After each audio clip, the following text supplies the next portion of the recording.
IKN. Tadi secara spesifik juga ditanyakan dan dibahas tentang IKN. Beliau kembali mengingatkan bahwa IKN memang akan difokuskan terlebih dahulu karena ini adalah sebuah mega project yang juga membutuhkan proses dan waktu yang termasuk anggaran yang tidak sedikit, sehingga harus ada tahapan-tahapan yang diprioritaskan.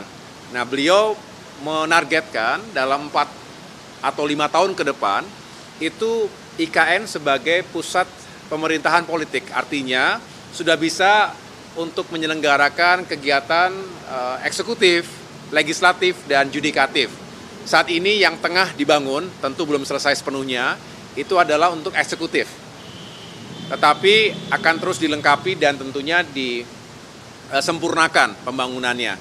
Nah, yang tidak kalah penting secara paralel dan bersamaan nanti adalah untuk gedung dan fasilitas pendukung kerja legislatif dan juga yudikatif.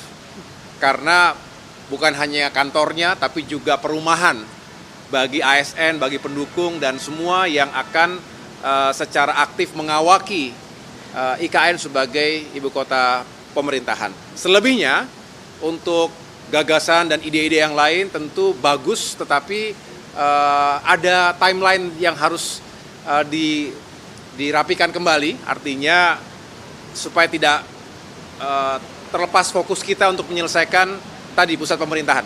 Gitu. Cukup? Makasih ya, teman-teman, makasih.